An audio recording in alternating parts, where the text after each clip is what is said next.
What's up, you all? Welcome to another fun-filled show. I'm your host.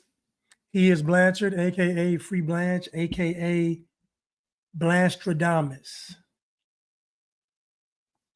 Um, Today's title is Black Fatigue versus Cultural Fatigue. Black fatigue versus cultural fatigue. Um, so I like speaking in context and I like dealing with the nuance. You all will find in life the devil is in the details. Most people in life, they will pass the big test.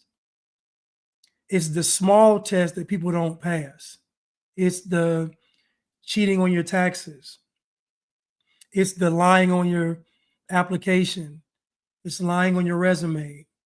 It's lying to your girlfriend or your boyfriend, lying to your friends, you know, not giving someone their change back. The little small test, little insignificant tests are the tests that most people fail because the devil is in the details. Most people aren't going to go out there and kill and, maim and murder and torture and abduct and all that stuff. Most people are going to pass the big tests, but they are not going to pass the small tests. And everybody likes to say that God is testing me, but in actuality, when God tests us, it is a passable test because God is honorable. So God is testing us on what we know. The tests that you all are experiencing aren't from God. Those aren't God's tests. God's tests come with what you know. The test you all are experiencing is a test of your character. You all are fighting with your character because you know the right thing to do, but you don't want to do it. That's what your struggle is. Anyway,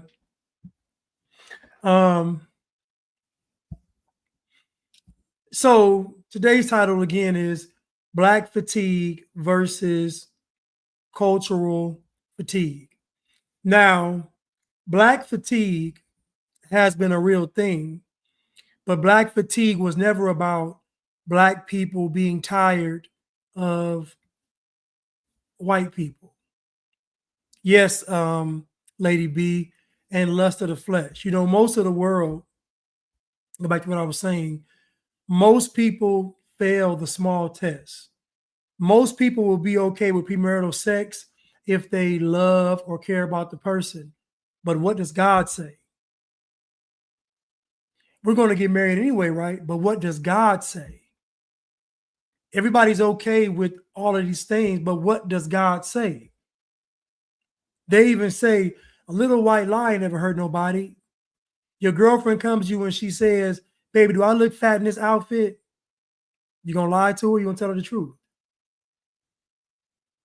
Are you gonna say, "Baby, you look better than Beyonce," or are you gonna say, "Baby, you bigger than a bread box"? Are you gonna lie to her or tell her the truth? Most people are gonna pass the big test. They are not gonna pass the small test. But guess what? The small tests are where the devil lives because the devil is in the details. All the things that people gloss over and skip over, that's where Satan is existing. That's why I like dealing with the nuance, with context. I don't like just dealing with a blanket statement.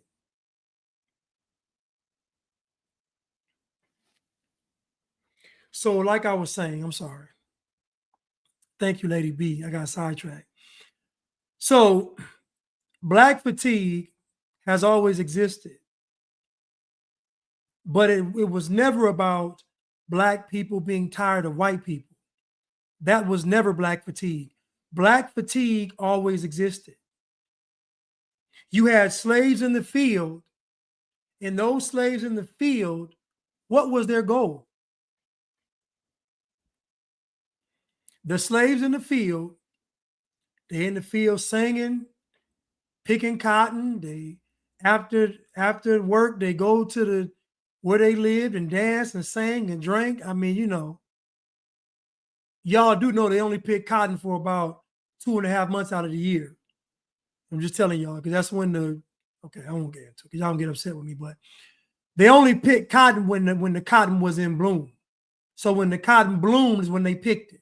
So you know that you had to plant the cotton and bloom. So in other words, cotton didn't bloom year round. You had about 2.5 months, at the most 3 months of picking. I don't know what they did for the other 9 months. You tell me. I don't know, but hey, anyway. But what did the slaves in the field? What was their goal? Their goal was to get to the house.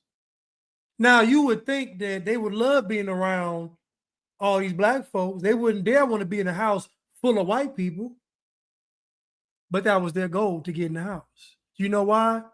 At the end of the day, they'd much rather lay down next to some white folks than these black folks. You know why? Because them white folks, you deal with them on a different level than them black folks. And you all know when you go into a black business, how they treat you.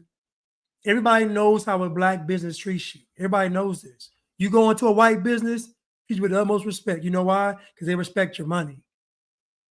They respect your money. Black folks don't even respect the money. Like I had a friend of mine, she didn't even want to sell me a product because she didn't like my political views. Like black folks don't even respect the money. I'm getting sidetracked. Anyway, so black fatigue has always existed, but it existed among black people dealing with black people. Anytime a black person has any kind of financial gain, they leave the black community. Why? If the black community is so wonderful and it's so great, then why is it when black folks get a little bit of something, they try to get up out of there? Why? I'll tell you why. It's called black fatigue. You get tired of dealing with these black folks. And let's be honest.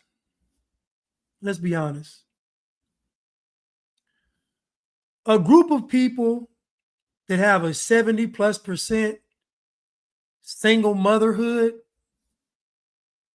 ratio is not going to fare well in the world.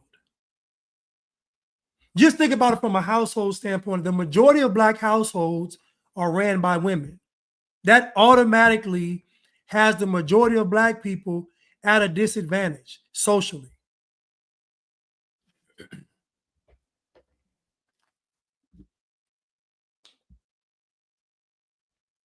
Blanche, what are you saying? What I'm saying is that black fatigue has already been a real thing in the black community for as long as it's existed. For as long as there's been a such thing as the black community, there was a such thing as black fatigue. How do we know this? Black people, even back in the day when they got something, what'd they do? They said, oh, if you're not on this level, you can't come into these events. If you're not this skin tone, you can't come into these events. It's been black fatigue. The very thing that black folks have accused white people of doing, if you go throughout history, black folks have done it. The only difference is that black folks had the excuse of saying white folks made us do it. But anybody with common sense in the brain knows that it wasn't white folks making them do that. Black people wanted to do it. So Du Bois said he wanted the talented 10. He wanted the top 10% of black people to rule over the 90%. Why? Because he didn't believe that black people could exist peacefully with those that weren't elite.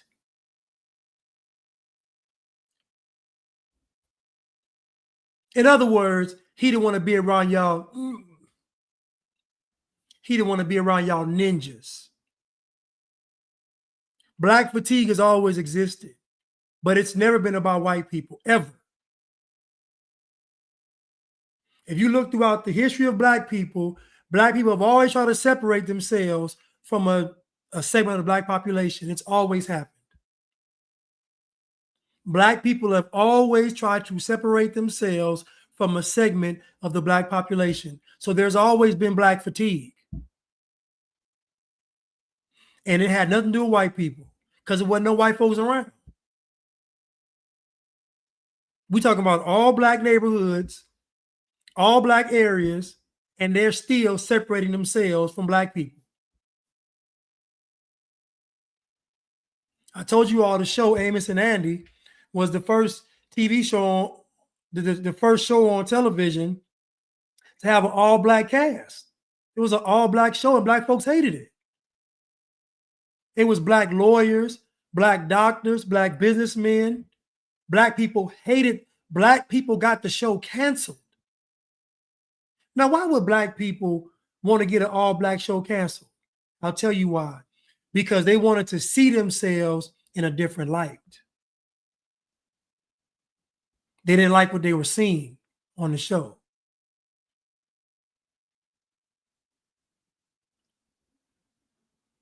And in a different light, I mean, they wanted to see a propagandized version of themselves.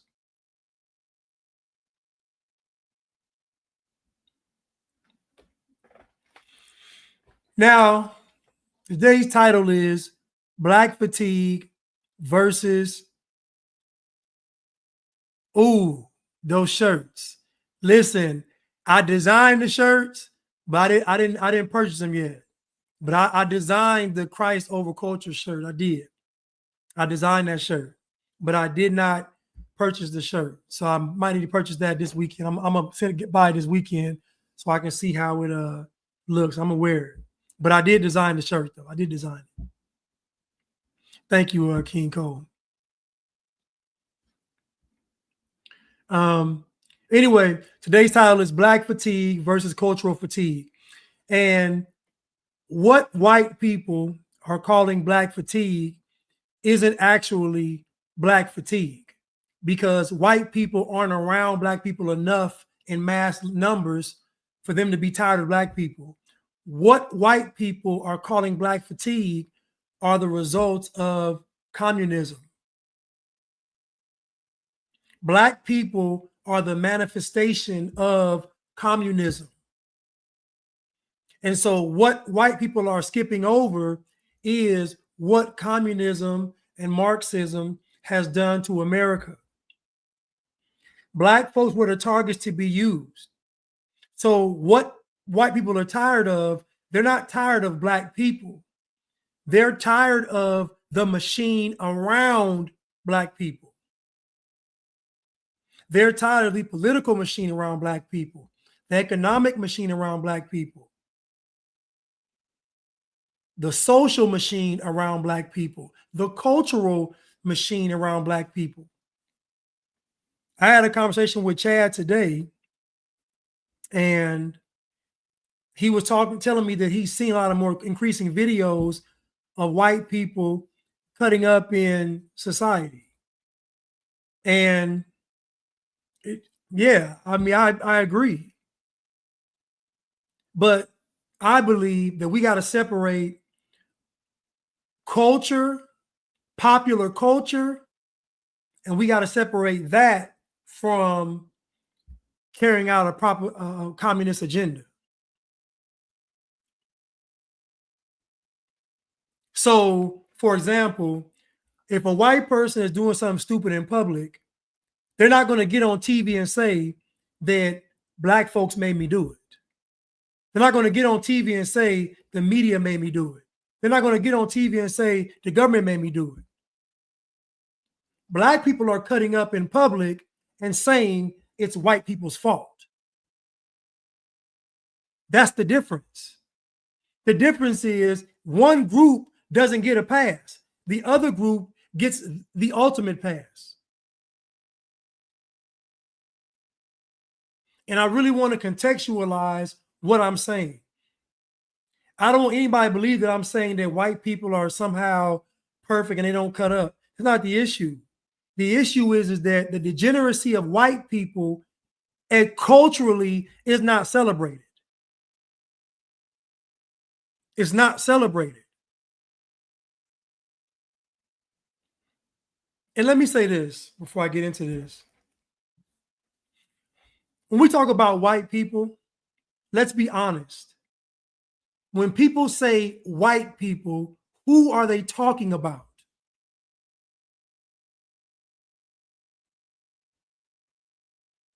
When people say white people, who are they talking about? They're not talking about Democrats that are white. They're not talking about liberals that are white. They're talking about conservative, Christian, patriotic white people. So when you hear this term white, white isn't just blanket term for all white people. It's not. It is a nuanced statement. When they say whiteness, they're talking about white Christian conservatives. They're not talking about liberals. They're not talking about libtards. So when you see all these videos, they're talking about white conservatives. White conservatives don't move into black neighborhoods. White liberals do. Most white conservatives don't party with black people. White liberals do. Most white conservatives don't date or marry black people. White liberals do. The white liberals are the ones that intermingle and share the same spirit and brain as black people. So when they say white people, they're not talking about them. They're not talking about Jane Elliott. They're not talking about Joe Biden. They're not talking about Nancy Pelosi, Chuck Schumer. They're not talking about them. They're talking about Trump. They're talking about Vance.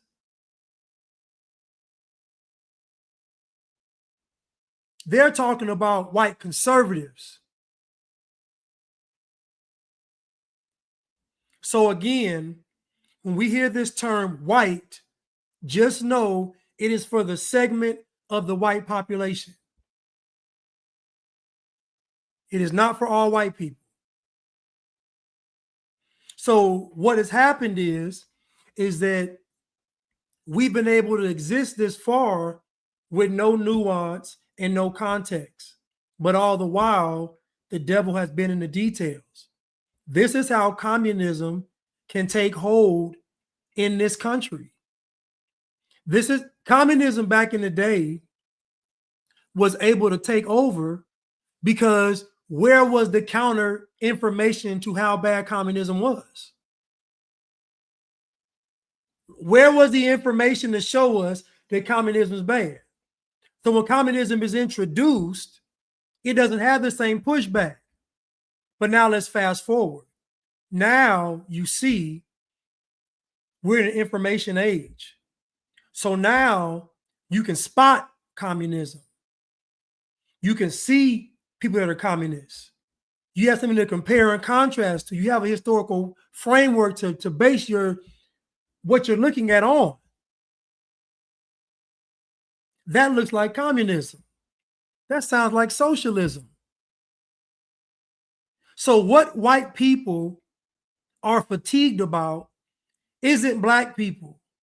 What white people, i.e., white conservatives, i.e., white Christians, i.e., the right, i.e., the patriots, i.e., MAGA, what they're fatigued by is the effects of communism.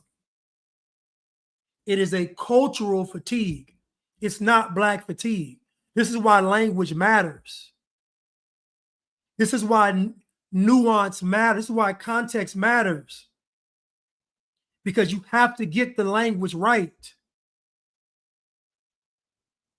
That's why I spend time doing this, so we can define what is whiteness.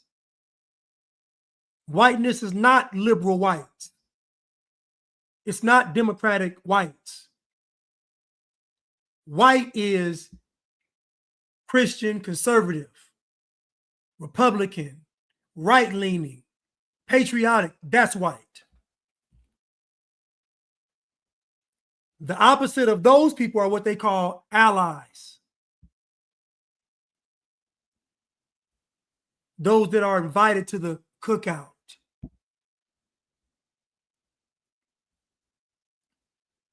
So now we're in an age now where we are feeling the effects of years of communism. But the reason why there's so much fatigue is because everybody knows that this stuff is BS. Back in the day, folks didn't know, it wasn't a mass millions of people knowing something was BS. They just didn't know it. Now people know. Millions of people know this is BS. People tired of it. It's BS. That's the fatigue. Now, black fatigue, again, is for black people. Black people experience black fatigue among black people, not white people. Black folks get tired of ninjas. That's what black folks get tired of. And I'm gonna tell you right now, they tried to tell you that the ninja was of a lower class, uncultured and uncouth. That's false.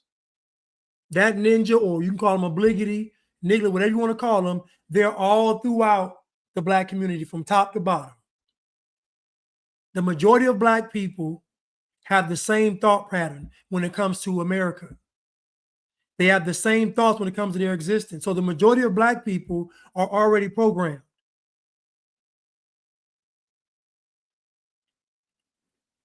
The Nielsen did a report and said that black Americans consume more television and more media than any other group on the planet.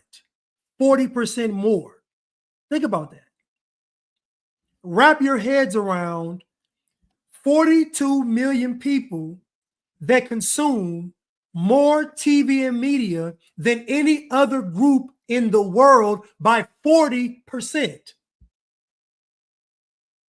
That means that the average black person is programmed, propagandized, indoctrinated, all the above.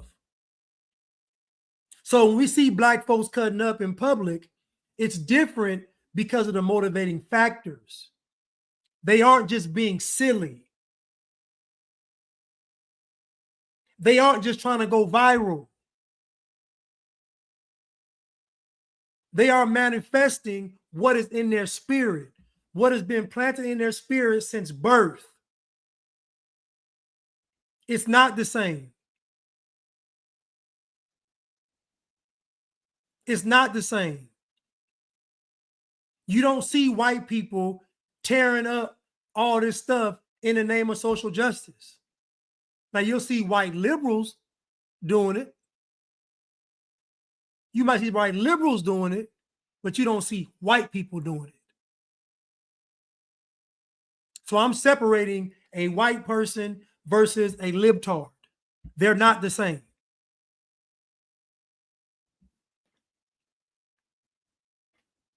And again, that behavior is not largely accepted.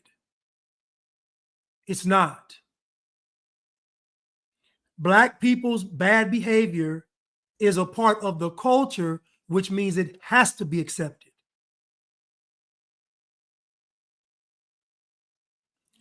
You would not believe, listen, I watch interrogations, I watch arrests, I watch trials. I am fascinated by the minds of criminals. But the one consistent thing that I find with black people is that somehow, some way, they're going to bring up race. Now, they tell you that's white people. Somehow, some way, black people are going to tie what is going on to race.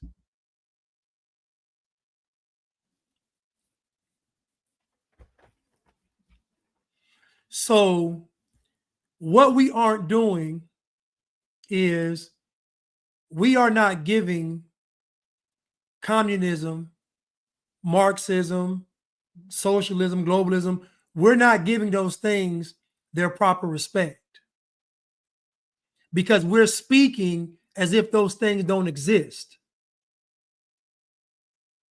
I'm here to tell you now that if you program any group of people like they program black people, then you are going to get the same results. If you program, imagine a child being born and both of their parents are communists. Imagine a child is born and both of their parents are siblings.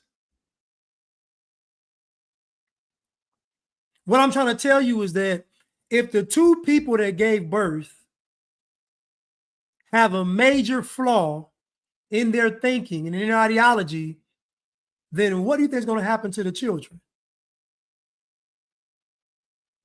This is why I keep stressing it's not IQ, it's culture.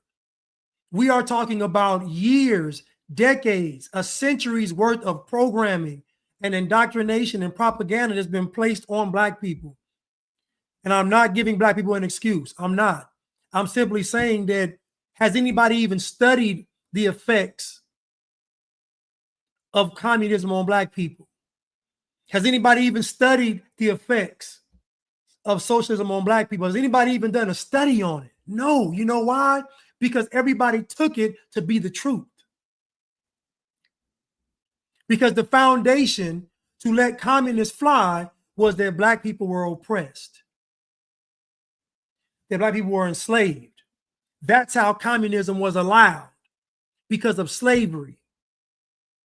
This is why I tell people you have to question every single major historical event, because I guarantee how it's being presented to you is a lie. Because all these major historical events somehow, some way feed back into communism, somehow, some way feed back into socialism, somehow, some way feed into globalism.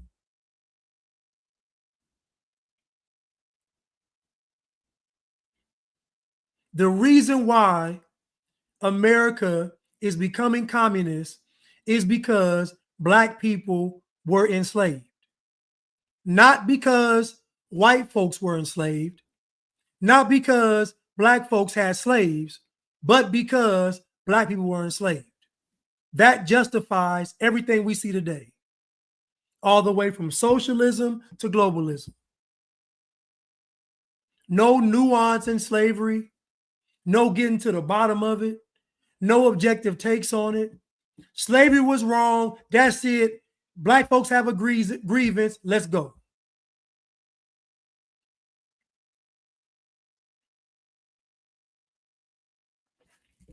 And so again, my issue, somebody told me today that I was caping for white people. I don't cape for anybody. I'm trying to tell you all, dear black people, that how you view white people is already tainted. Since I've been born, white people have been apologizing for slavery. Since I've been born, white people have been in somehow, some way, on both sides of the aisle, apologizing for slavery. That means Republicans and Democrats, conservatives and liberals, they've all shared the same sympathy and apologetic spirit when it comes to slavery. They've been apologizing this entire time. Have you ever seen a black person apologize for them falling victim to communism? Have you ever seen a black person apologize for being programmed by the media? Have you ever seen a black person apologize for being indoctrinated by communism, by Marxism? Have you ever seen a black person apologize for the hand they've played in this tearing out of America? No. See, the real issue is, when we get down to it, the issue is pride. The reason why America is going to fall is because of pride. And it's not because white folks are proud to be American. It's because black people don't have the courage, don't have the character, don't have the decency to say we messed up too. We made mistakes too. We were wrong too. That's why America's going to fall. Even when you share the truth to the average black person, they reject it. And I'm talking about culturally. If the majority of eligible black voters, this last election, 88% of eligible black voters voted for Kamala. Kamala may have been the worst presidential candidate in history, and she got 88% of the black vote. The year before that, Joe Biden, who could arguably be the worst president, he got 90-some% of the black vote.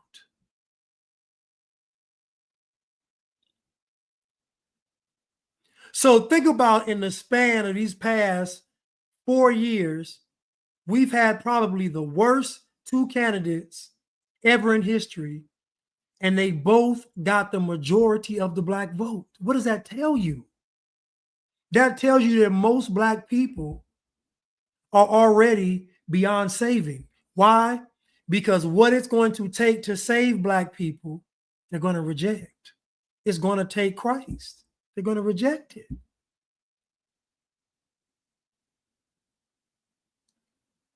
They're going to reject God's word.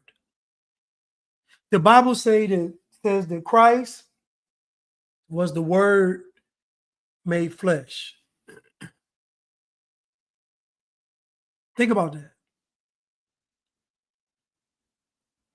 We thought all this time they hated Christ, when in actuality, they hated God's word.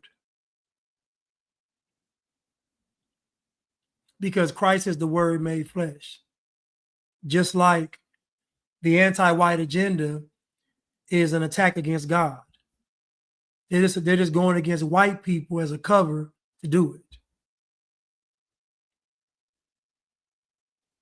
They hated Christ, but really, they hated God because Christ was the word made flesh. So they hate God's word.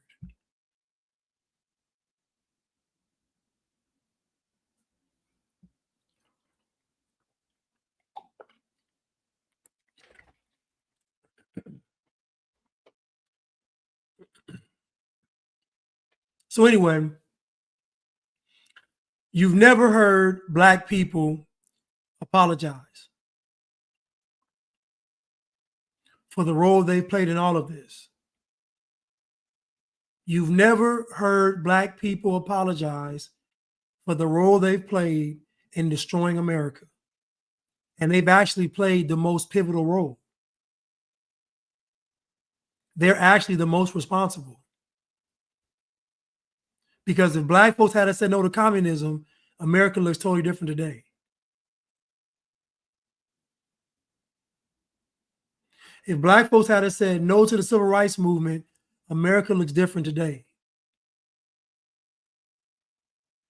Everything that black folks have asked for, white America has given it to them on both sides of the aisle, Republican and Democrat.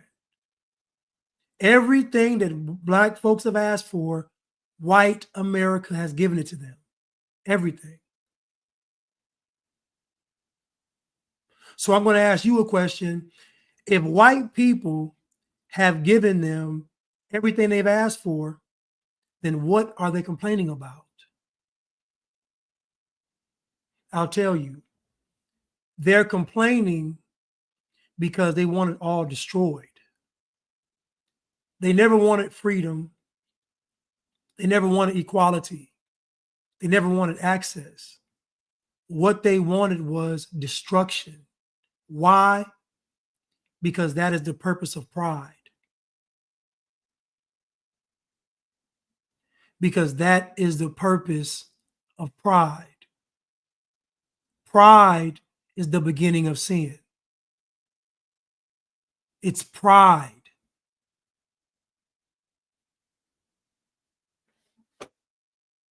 They didn't want to sit next to white people at a lunch counter. They wanted the whole restaurant destroyed. In South Africa, they don't want the farmland. They just want it destroyed. They just want to kill the white farm owners and let the property just, let the crops die. You've never seen any of these black revolutionary radicals ever get to plan B. It's always about destroying something. How do you plan on building it back up? That's when it gets all vague. That's when the water gets murky. They want destruction because this is spiritual warfare. It was never about skin color, ever. Skin color was a way for people to hide who they really were.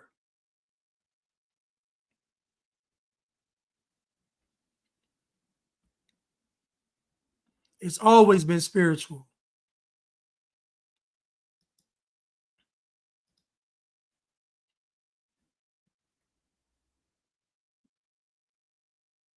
It's always been spiritual.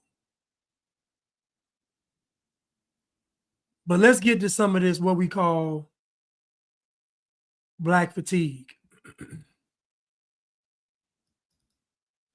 It's a beautiful thing about a white woman.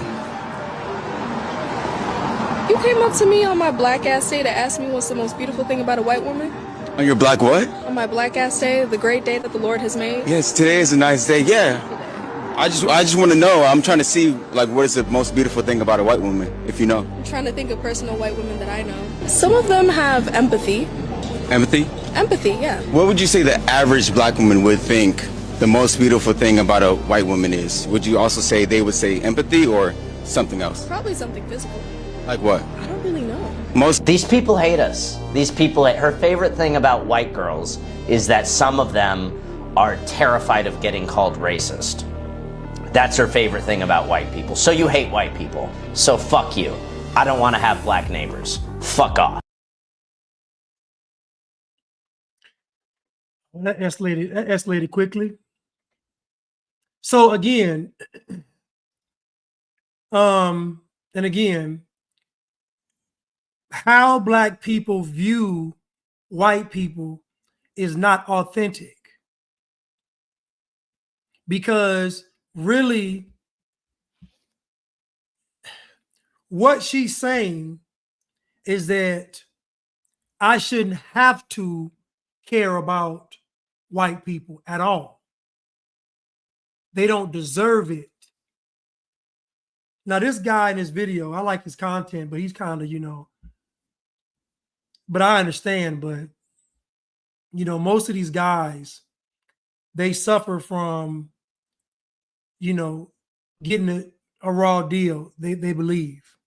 A lot of these guys in that side, the Nick Fuentes and all them, they be holding the truth God. These guys are usually shorter, slightly built guys. They were told growing up, if you work hard, you'll have a great life. If you just do what's right and do everything won't happen. No. White people got sold a bill of bad goods too, because they sold it to them without biblical principles. See, the problem with white people was they had a great message. If you work hard, you do what's right, you're gonna make it in life. If you do an honest day's work and but the devil's in the detail. So you can do all of those things and it still not work. And it not working isn't because God is picking on you. It not working is you having an opportunity to prove that what God said was true. This is why I talk about the blind spots that white folks have is in the spiritual aspect. Black folks have great spiritual intuition, but they also have great decadence and low character and wickedness. And you could give the black people's spirituality to white people, they'd probably be flying tomorrow. If you could give black people the white people's cultural character, they'd probably be flying tomorrow. So what am I saying? I'm saying that black people and white people can actually greatly benefit from each other. And they don't even see it. They don't even know it. They don't even know how on a spiritual level, how white people and black people can benefit each other. And I'm not limiting to just white and black. I'm just simply saying that that's where all the friction is. This quote unquote race division, this race war is between white and black, nobody else. Everybody else is on the sideline. This is between white and black. But these guys on what you call the, I guess, the alt-right or the far right, these guys don't understand that you weren't sold a bill of bad goods. You just weren't given the whole picture. They told you that you should work hard. They were right. They told you not to quit. They were right. They told you to value what you had. They were right. They told you to build your community up. They were right. They told you to get married. They were right. They told you to be a father. They were right. They told you to have a family. They were right. They told you to build America. They were right. But they didn't enforce one thing, and that was, but you got to do it putting God first.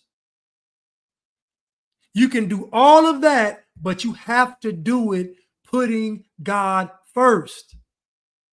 That way, when you build America, communists can't sneak in. That way, when you build America, socialism can't become the norm. That way, when you build America, you don't have the largest black organization in history, Black Lives Matter, being ran by Marxists.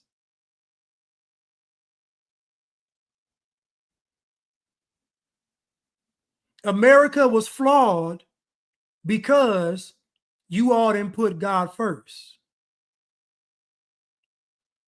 You put the principles first, but you didn't put God first. And these are the results. So now you're upset because you are reaping what you've sown. Dear white people, you sowed into this. You did. You had an idea of society, but you also had an idea of your society, how you wanted things. I was talking with Chad today, and I said, and Chuck and I talked about this on our live too.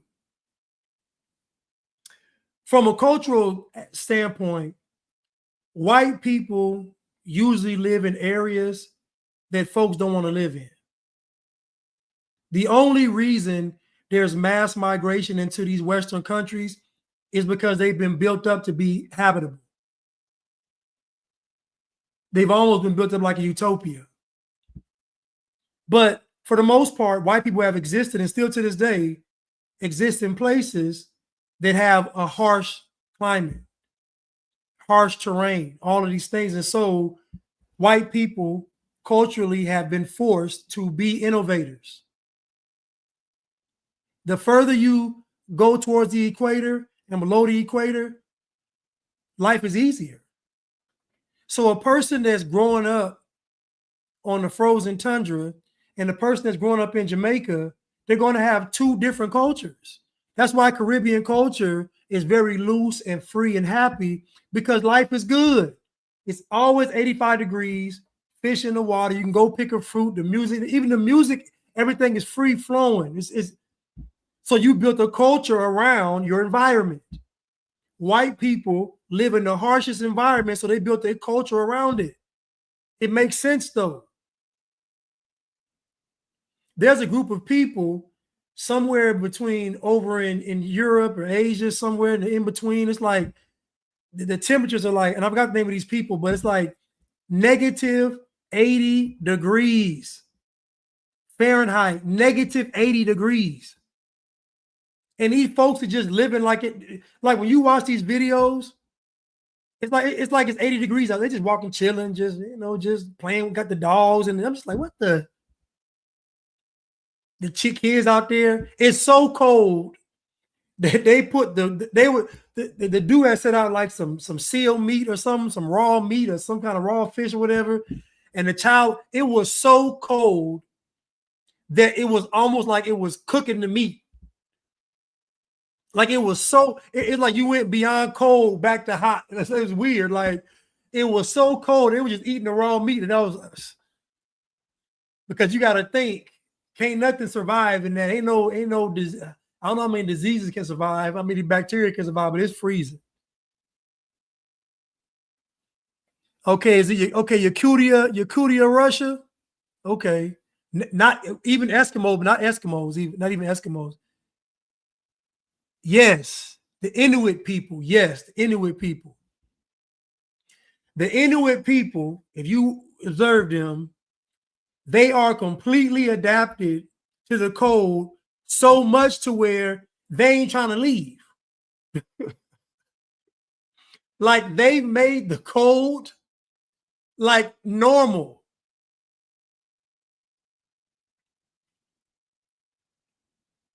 Like normal.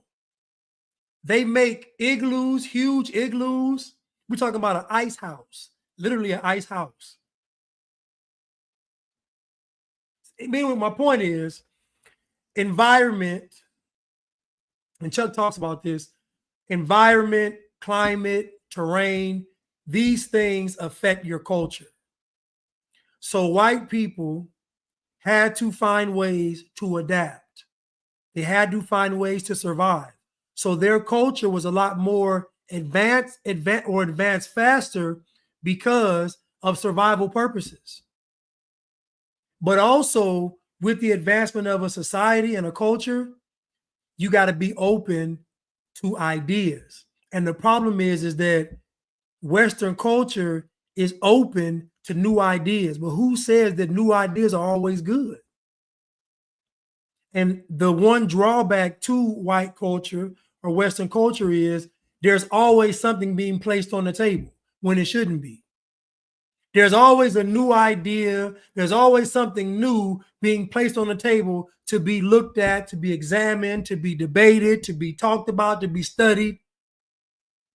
In other words, there's always an opportunity for Satan to plant a seed. No different than somebody saying, you know what, AI might make life easier.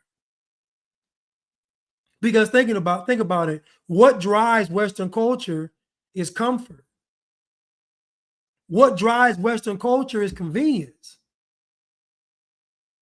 How could we produce this product faster?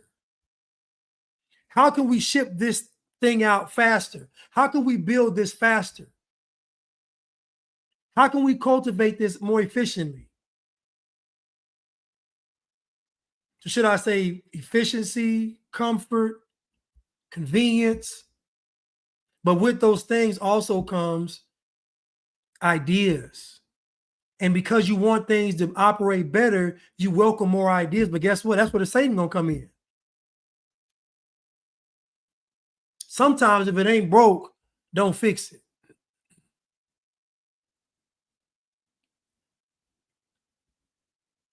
Sometimes if it ain't broke, don't fix it.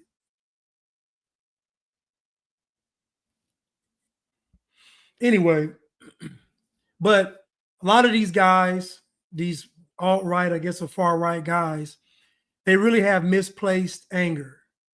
And if I'm honest, and Chad said this, they're no different than the Bliggitties. They're not. They have a victim mentality, a victim mindset. I'm even the one that advocates and says there is an anti-white agenda, but I don't advocate for you being a victim in it. I advocate for you standing on God's word to combat this anti-white agenda. I don't advocate for you all to put all your problems on your proximity to Black people. I want you all to imagine an all-white state, and I had a great conversation with Chad today. Chad and I had a great conversation today. I want you all to imagine an all-white state. I know Wyoming is pretty close. North and South Dakota are pretty close. It's just, let's just say we have some states that are going to be totally all white. That means no non-white person can live there. You all think that America is chaotic. Imagine an all-white state. Think about what I'm telling you. Imagine an all-white state filled with white conservatives, filled with liberal whites, filled with white Democrats, filled with white Republicans, filled with white Christians, filled with white atheists, filled with white Muslims, filled with white Buddhists, filled with white anarchists, filled with white degenerates, filled with white criminals, filled with white elitists, filled with white communists, filled with white globalists. What I'm trying to tell you is that an all-white state would be the most chaotic state that ever existed. It would be constant war. It would be constant fighting because there's too many ideas on the table. There's too many ideologies. Who's going to lead? You got white folks that believe in the First Amendment and white folks that don't. They all live in the same state. You got white folks that are 2A advocates and those that hate guns. They all live in the same state. It would be the most chaotic state on the planet. Bloodshed and constant fighting. What I'm saying is that we are past these things that are quote unquote all of anything, because all of anything isn't based on Christ. If we're coming together under Christ, then that means the outside doesn't matter, because we are supposed to be born again in the spirit.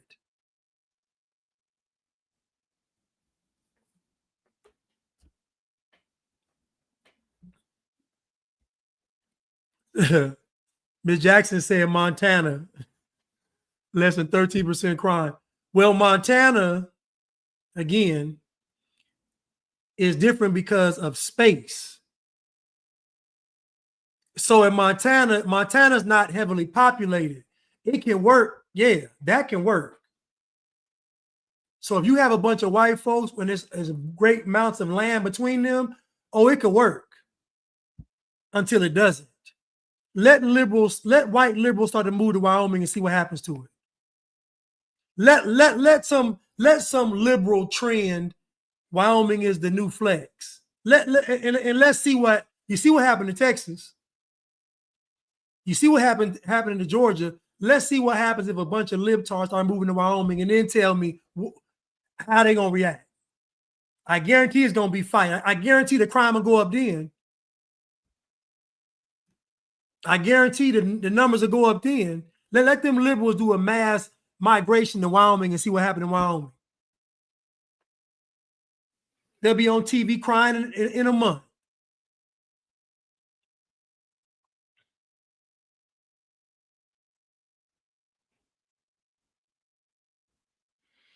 No, I'm saying that all the white states will have less crime than the 12% that commit 65% of the crimes. Oh, yeah, probably. But again, less murders, yeah. Well, again, that's what I'm going to say. The type of chaos in the black community will be the same type of chaos in the white state. What I'm trying to say. Because you have too many different ideologies. You still got to factor in there's still going to be communists in those states. They're still going to be putting out, like, so what I'm saying is that what we're seeing in the black community is just a precursor to what communism looks like. And I don't think we give communism enough credit. We don't, because of the impact that it has.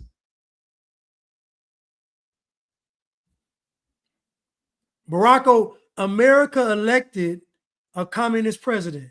Matter of fact, let me see how deep communism goes.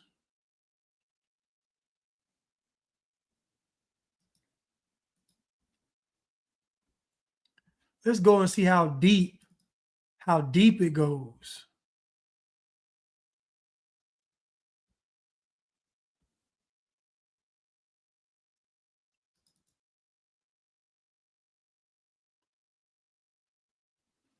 How deep it goes.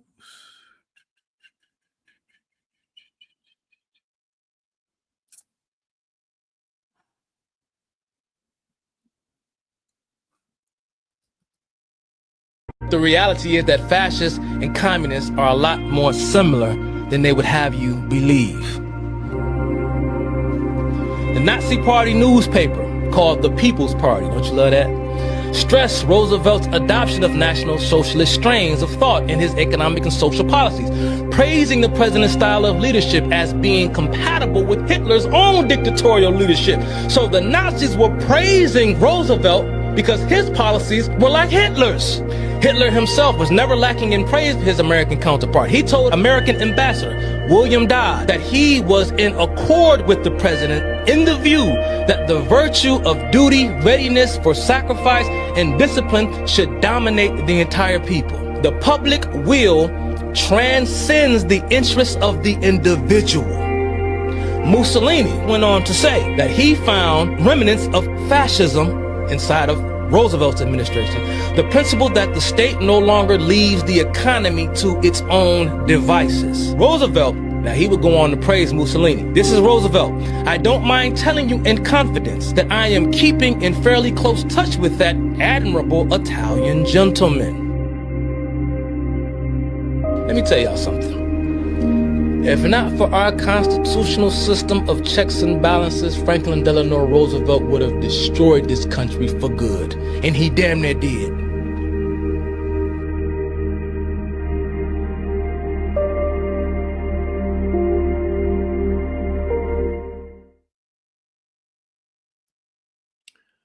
So, as Chuck so eloquently stated, this is how much America has been influenced by communists or communism or even fascism. This is how much that we had a president that was praised by Hitler and Mussolini.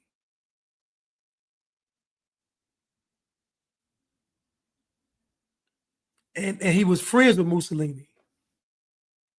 And he was a socialist, which means he was a communist, which really means he was a globalist. My point is that this is how deep the rabbit hole goes with communism. All these takes are being talked about when it comes to black fatigue and all this stuff, but in actuality, what you are fatigued by is communism, because you're in a country that's not completely communist. You just see glimpses and aspects of communism and you're fed up. You see instances of communism, you see socialism, you see some fashion, you see all of this stuff, but America isn't full blown these things. So just the splashes of, just the glimpses of it have you all upset and tired. Imagine if the whole country was communist. Now I want you to look at black people. Look at a group of people that when polled by the Pew Research Center, 60% of black people polled as to being in favor of socialism. This is why the black community is so dysfunctional, because black culture is created around communism. That's why. It's not because the IQ is low. It's not because they're black. It's because they've been taught to believe that this is right. Think about what I'm telling you all. The pastor is saying it. Your family is saying it. Your friends are saying it. The media is saying it. The movies are saying it. The social groups are saying it. Everybody is saying the same thing. So why would any black person think that it wasn't true?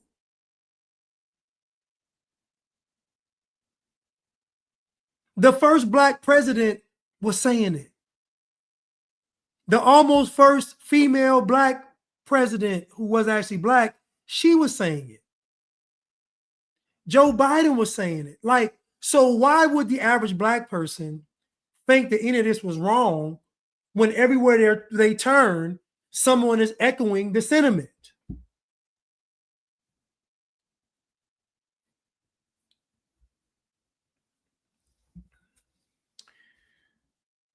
Logic's finest said, Blanche, I disagree. Black culture changed in 1963 around victimhood mentality. That's not communism. The foundation of communism is that you're a victim. What was Karl Marx telling the people? You are being oppressed by who? The foundation of communism is that you are a victim. Karl Marx is telling the working class, you are being oppressed by the middle class. The upper class. Communism is all about, or somebody said, yes, the proletariat versus the ruling class. But the proletariat was actually, as Chuck told me, the proletariat was actually the middle class.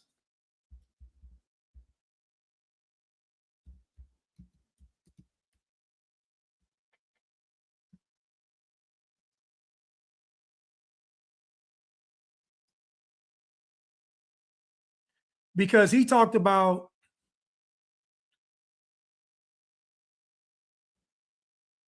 okay, so for example, the proletariat are the people that earn a wage for a living, especially who are dependent on manual, daily, or casual labor. The bourgeoisie are those who make their living through property or through their ownership. So I might have had that wrong. But so in other words, in America, for example, the middle class usually own homes. They're usually the property owners. They also work, but the working class was seen to be the victims.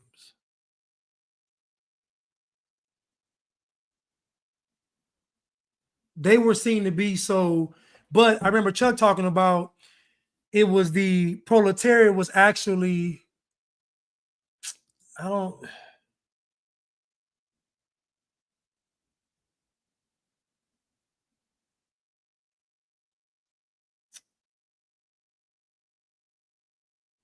okay, that's what it is. So the proletariat, my bad. So the proletariat, might have got confused. Usually the proletariat, the class made up of wage earners, especially unskilled or semi-skilled workers who earn their living by manual labor, often dependent on daily or casual employment, typically having low levels of education and disposable income, the working class. Okay, so the bourgeois was the powerful capitalist class that owns and is concerned with property, as contrasted with the wage earning class, which must concern itself with survival. Okay, so the here we go. Okay, here we go. Yes. So the proletariat is the working class and the bourgeois is the middle class. Okay, I found it. I got a little confused, y'all. Forgive me. But so communism again, we know they pit two groups against each other. So they pit the working class against the middle class. And so in America today, we see that the group that's attacked is the middle class. It ain't the rich, it ain't the poor. This socialism looks out for the poor. And the rich are economically savvy enough to look out for themselves. It's the middle class that gets attacked. In order for this thing to work, you have to eradicate the middle class. Otherwise, it's not going to work. The heartbeat of America, it ain't Chevrolet, it's the middle class. That's what's keeping America stable.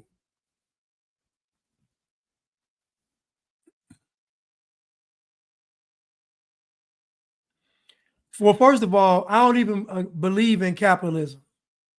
I don't. Capitalism is to me is a propagandized term. You trying to basically, it's a way to demonize someone that's found a way to tap into a market. It's literally them just demonizing someone that's able to meet a need in a society.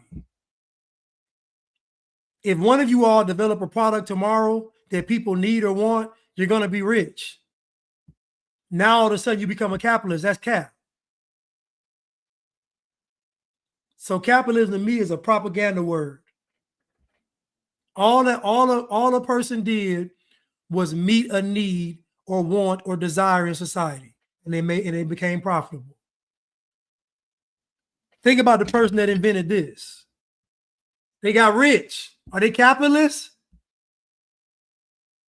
Are they out to oppress the world by creating this? No.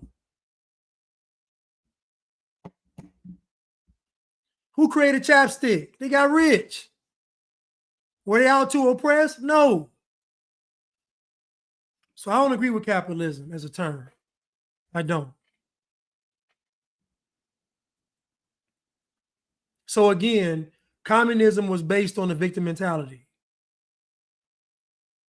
Anytime you blame somebody other than yourself, then it's going to be a problem. Because once you blame anybody, you are inviting Satan into your house.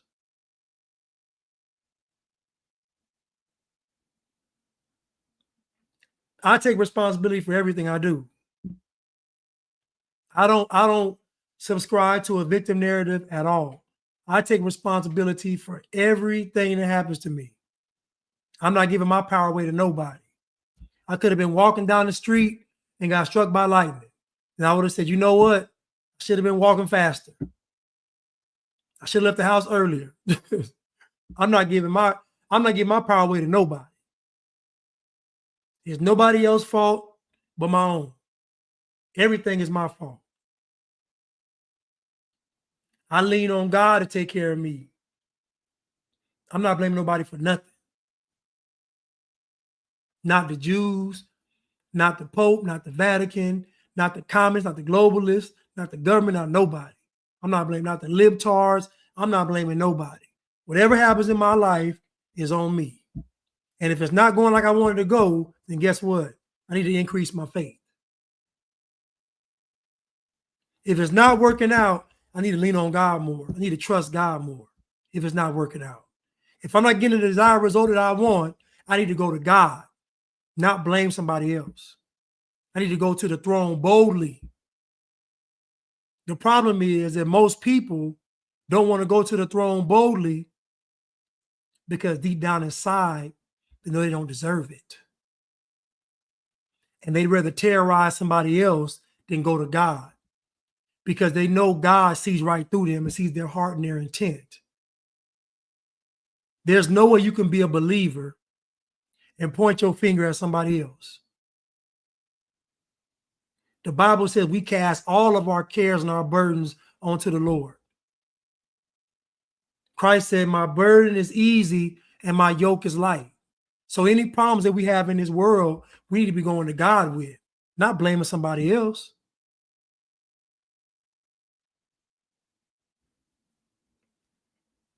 So if you really care about what's going on, y'all should be praying for these people. But to sit back and blame somebody, you crazy. I wish I would blame anybody. I'm going to get it out the mud. And if I can't, then I'm going to trust God to get it. But I'm not going to blame nobody if I don't get it.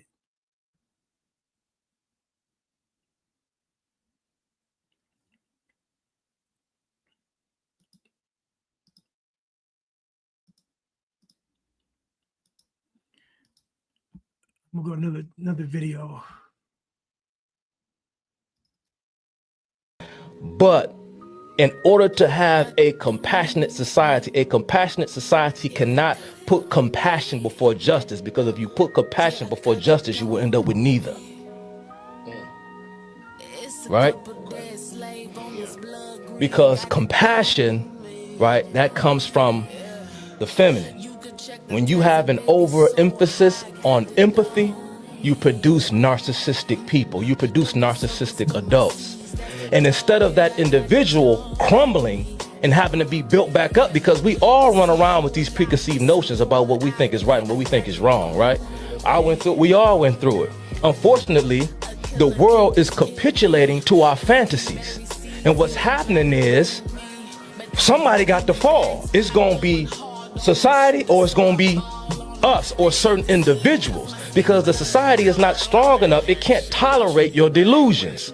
So you either get broken down or built back up, or society is going to capitulate to you and it will crumble. It's one or the other. So Chuck brings up a good point. And this is how we get these things to come into America, i.e. communism, i.e. globalism, is this word called empathy, is to be caring, is to care about your. The problem is that having empathy has to be righteous empathy, meaning I don't want you to perish, so I have to give you the truth. I can't give you a piece of fish. I have to teach you how to fish. You see, what we've been calling empathy and caring is not wanting somebody to be who God called them to be. We've been trying to safeguard people from going through necessary struggles to be who God called them to be. I mentioned convenience, comfort, those things lead to cowardice.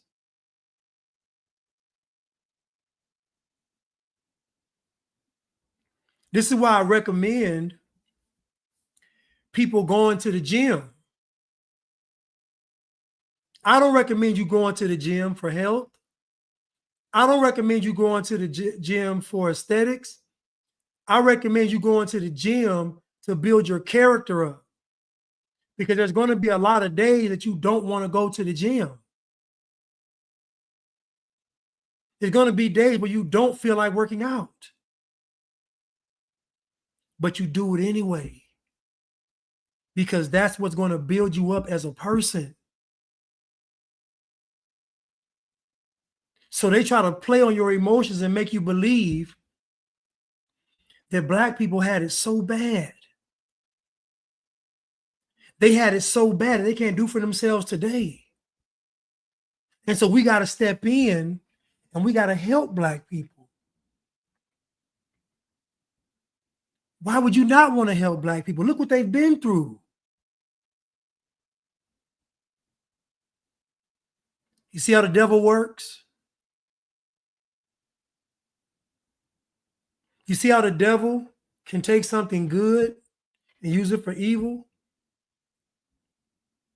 I keep telling you all that you all think about lies. I'm telling you that most lies can be spotted.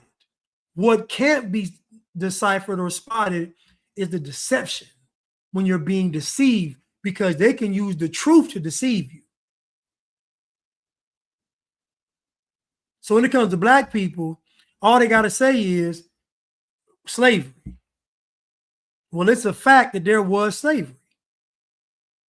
That's true. But then what comes after that? Systemic oppression, all of this, the police trying to get you, racism, the government. They started with the truth, and then it fed you a whole bunch of lies. That's how deception works.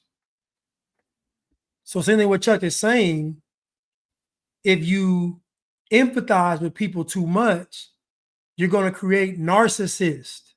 Why? Because really what you're doing is you're giving them something that they have not earned. I can feel sorry for a person and still not want to spoil them. In other words, just because you're homeless doesn't mean I'm not going to tell you what's right. If a man don't work, he don't eat. You can't say that, Blanchie. If a man don't work, he don't eat. I'm not changing that because you're homeless.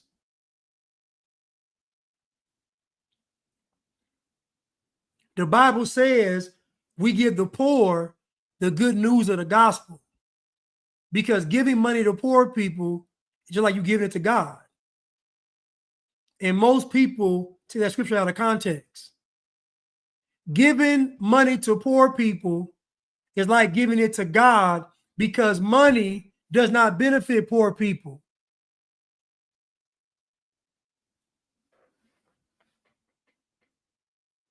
What benefits a poor person is the good news of the gospel. That's what a poor person needs.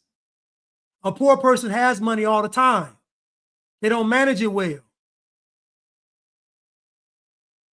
A poor person's problem is money management.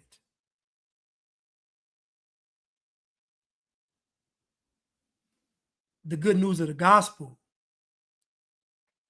Because what a poor person needs is to have this changed and to have this changed. We see it all the time.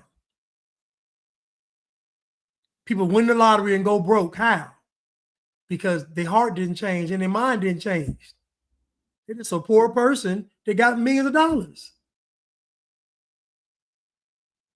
There used to be a show that came on years ago, and it was about people that won the lottery but did the right thing with the money. And in every scenario, the folks that won the lottery already had a stable life. I remember that in that show, the folks that won the lottery and succeeded, they already had a normal life. They were already working, they already had a career, they already had a life. Them winning the lottery was icing on the cake. It wasn't from a survival starvation standpoint, it was icing on the cake.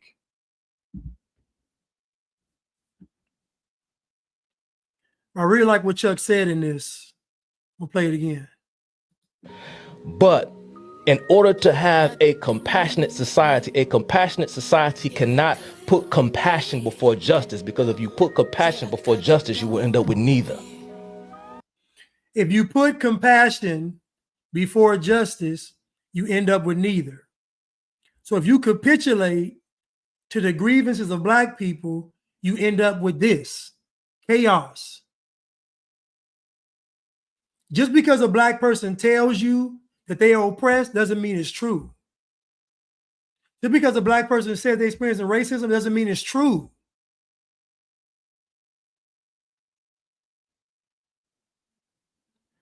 America has fallen because of this thing called compassion. Whoever said that compassion meant you rule out what's right. I have compassion for my children, but guess what? They're still gonna get disciplined. I have compassion for my children, and they're still going to be disciplined. You see, what the world does is, i.e. Satan says that you got to choose between the compassion or what's right. The world makes you choose between both. And what I'm saying, and I believe what Chuck is saying, is that truly you can't have compassion without righteousness. You can't be compassionate nor empathetic without having righteousness. So the problem is that all this has been done on a false premise. Because this quote unquote helping of Black people, this quote unquote looking out for Black people, this quote unquote helping a marginalized group, this quote unquote civil rights, this quote unquote Black Lives Matter, this quote unquote socialism, this all of this stuff was done with the wrong intent, because the purpose of it was never to build up the individual. It was to create a group of people that you could use to destroy America. And as the Bible says, a good tree cannot bear bad fruit, and a bad tree cannot bear good fruit. So you can't be a compassionate person if you're not righteous. You can't be an empathetic person if you're not righteous. Because those two things, compassion and empathy, not bound in Christ, are going to do the opposite of what the words mean. They're going to destroy. Right? Because compassion, right, that comes from the feminine. When you have an overemphasis on empathy, you produce narcissistic people. You produce narcissistic adults. And instead of that individual crumbling and having to be built back up, because we all run around with these preconceived notions about what we think is right and what we think is wrong, right? We all went through it. Unfortunately, the world is capitulating to our fantasies. And what's happening is somebody got to fall. It's going to be society, or it's going to be us or certain individuals, because the society is not strong enough. It can't tolerate your delusions. So you either get broken down or built back up, or society is going to capitulate to you and it will crumble. It's one or the other. That is a brilliant take by Chuck. And this is what society has done, is that it's created narcissists. And this is what Black people have become. They've become narcissistic because they've been giving something that was undeserved based on a lie. Black people have been given something that was undeserved based on a lie. That is a recipe for death, destruction, and damnation. Logic's Finest said MLK was bad, but where's the self-responsibility for reversing the quality of life? I agree. MLK, or MLK's agenda, is still you all's fault. You all listening to MLK is your fault. MLK didn't trick you. He didn't deceive you. Y'all sat in church with him all of them times, and he didn't mention Christ. Y'all listened to all them speeches, he didn't mention Christ. So you weren't tricked. You just wanted an easier way to get the prize. You see, MLK came about because you all wanted him to come about. You all got tired of doing it the right way. You like the children of Israel. They said we want a king. We want a king like them. You know why? Because they got tired of having to be accountable. They got tired of having to be responsible. They wanted that burden on somebody else.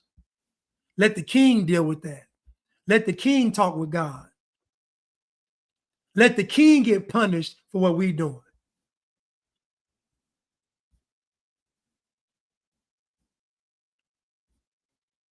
So MLK coming about wasn't because of communists, if I can be honest with you.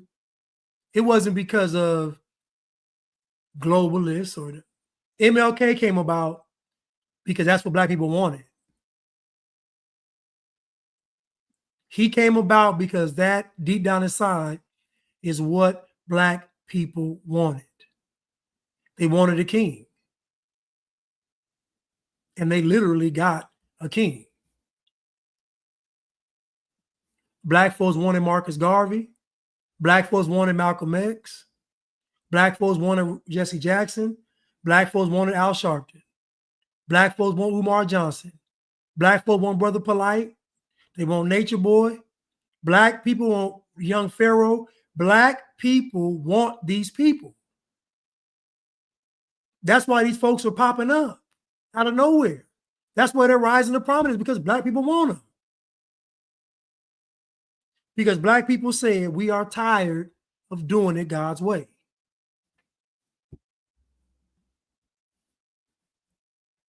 So MLK is not to blame for the state of Black America. The civil rights movement is not to blame for the state of white America. The government isn't to blame. The communists aren't to blame. The socialists aren't to blame. The Marxists aren't to blame. The globalists aren't to blame. Black people are in this state because they want to be in it. A good friend of mine always says that God did not put anybody on this earth to fail. And I believe that. God didn't put anybody on this earth to fail. And the Bible says that God gave every man, every person, a measure of faith. So that means that whatever we're going through in life, God has given us enough faith to deal with it. It's us, it's on us to grow our faith.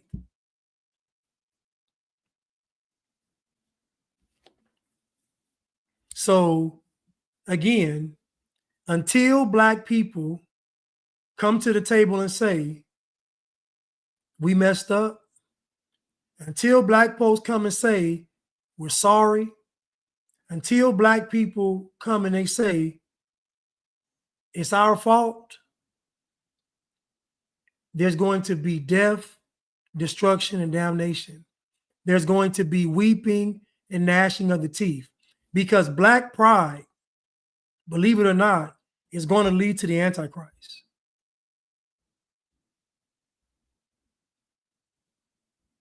Whoever you think is behind this stuff, you know, it's a bunch of conspiracy theories. Whoever you think is behind it, doesn't matter who's behind it. They couldn't do it without black people. It doesn't matter who's pulling the strings. The question is, why'd you put the strings on in the first place? None of this stuff works without the participation of black people.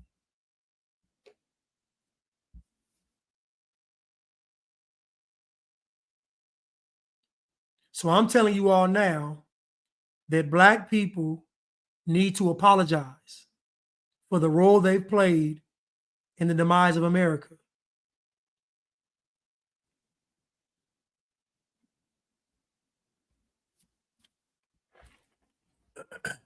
I'm going to, well,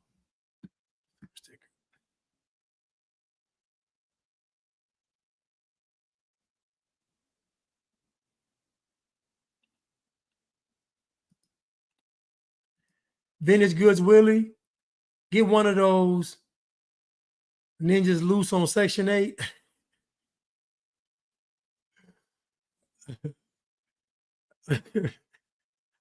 Oh, that just sounds funny. Thank you, Vintage Goods Willie. I don't know what that means, but it sounds funny. Thank you. But Logic's Finest said Aaron Magruder told a group of 13-year-olds, don't call the media racist for showing black people acting like animals. Stop acting like animals. Take self-accountability for your culture being, I don't know what that means. I guess being displayed or being shown. And again, if we really take a step back and look, There are very few victims in the world. There are very few victims in this world. And a friend of mine from long ago told me this. There are very few victims in the world, and he was right. Most people aren't victims. Most people are failed opportunists. Most people are not victims. Most people are failed opportunists, meaning they tried to get over and it didn't work. That's the majority of people calling themselves victims. They tried to get over and it didn't work.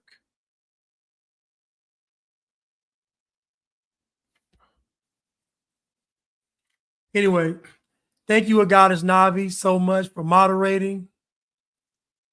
I think my eyes might be red because I'm tired. I don't think it's allergies though. Yes, not even Cassie.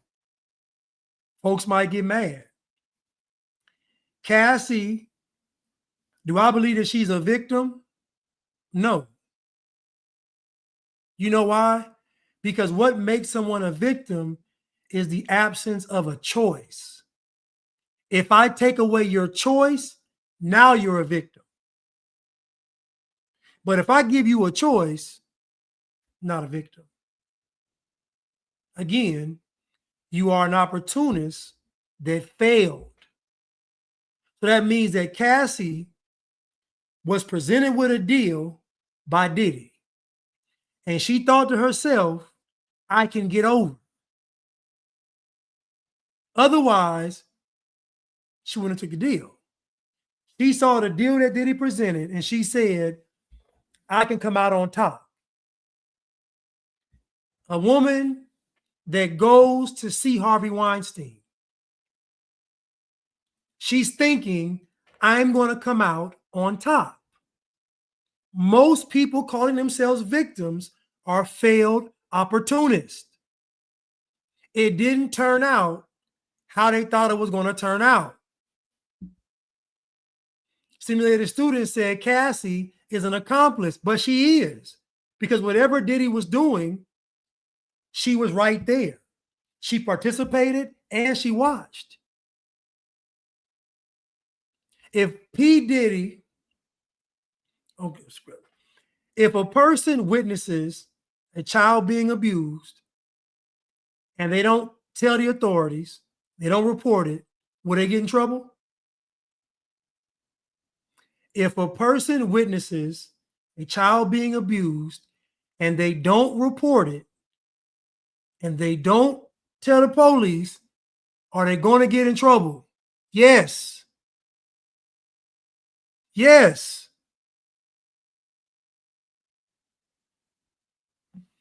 So again, Cassie saw an opportunity and it didn't turn out how she wanted to. But I would argue that it turned out better because she got 30 million plus the 10 million that he gave her. So she ended up getting 40 million. So I'm going to say it worked out great for Cassie. She walked away with $40 million.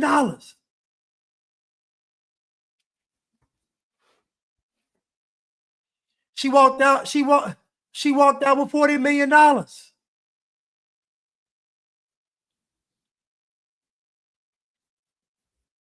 Harvey Weinstein, if Hollywood did not have a casting couch, it wouldn't exist. You know how many untalented people we have on television and in film and in music? If there wasn't a casting couch, it wouldn't exist. You can line up 10 women and you can say, now you can struggle to maybe land a small part in a movie. It might take you 10 years of your blood, sweat, and tears, bussing tables, waiting tables, going on auditions and hearing no. You can go through all of that, or you could sleep with Harvey Weinstein. How many women are going to say no? Out of the 10 women, how many are going to say no? Am I saying Harvey Weinstein is right? No, I'm not. I'm simply saying that there can't be no pimps if there ain't no hoes.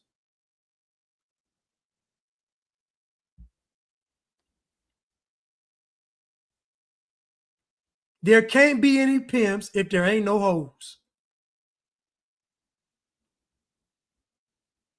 So again, there's a pornography industry because people watch porn.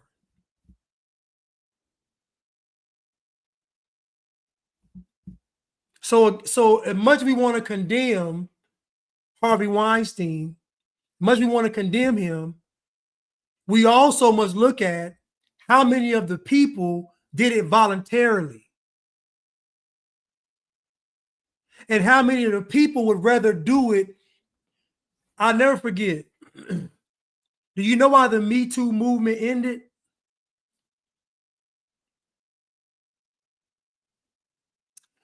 The Me Too movement ended because women saw workplace romances being affected.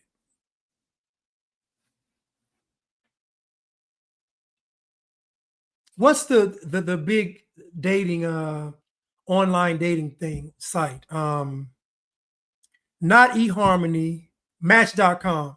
Match.com did a study. They did a study, and they found that women actually were disagreeing with the Me Too movement because it was making men apprehensive in dating them in the workplace.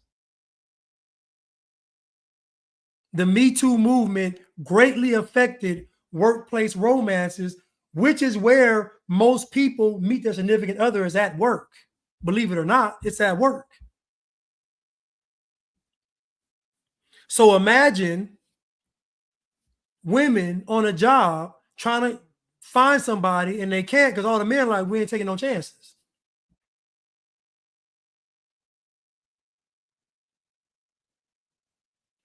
So my point in all of this is not to say that Harvey Weinstein was right. I'm simply saying that the vast majority of women would rather go that route.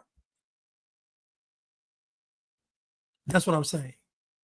If I mention R. Kelly, we can say that they were underage. Let's say they were underage.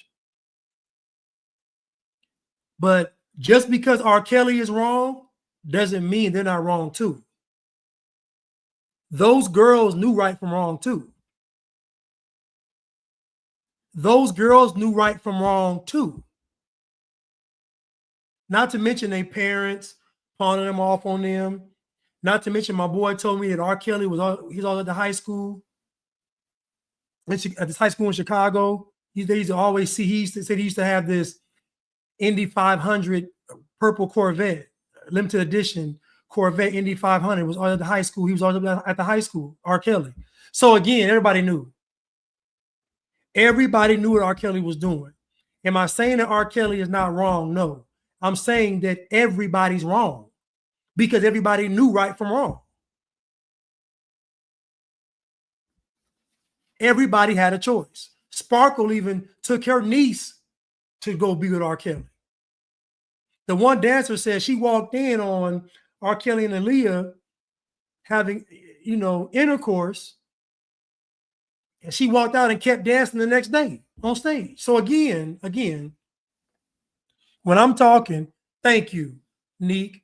Cassie cheated on Diddy with her now husband. Yes, she did. Again, I'm not justifying these people's actions. I'm simply saying that just because R. Kelly is wrong doesn't mean that these children aren't wrong. Just because Harvey Weinstein is wrong doesn't mean that these women are not wrong. What society does, society makes one person absorb all of the wrong and the guilt and the punishment. So because R. Kelly and Weinstein did what they did, that lets women off the hook. No, it doesn't. Not in my book. They're all wrong because guess what? They were still sinning. They still, Harvey Weinstein was sinning. R. Kelly was sinning, but guess what? So were the women and so were the girls. They was all in sin. So in the eyes of God, they were all wrong. In the eyes of God, they were all wrong. So I don't believe that Cassie's a victim. No, I don't. Cassie being a victim is no different than them saying that black folks are victims of racism. It's all cap. There are very few victims in the world. There was an old saying where they said that God looks out for babies and fools. Most people are not victims.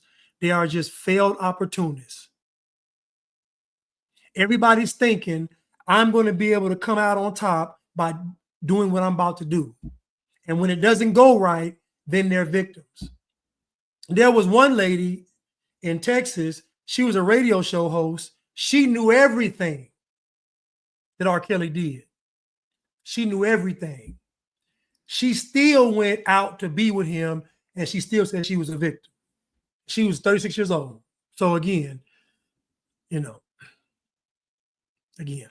listen, y'all, I love y'all, and I will see you all on probably tomorrow, maybe tomorrow. I'll see y'all tomorrow. Thank y'all for tuning in. Thank you again to Goddess Navi. Thank y'all for keeping the chat lit. I love y'all. I'll see y'all probably tomorrow. Thank y'all to finish up part 2 of this Black fatigue versus cultural fatigue. Thank y'all so much.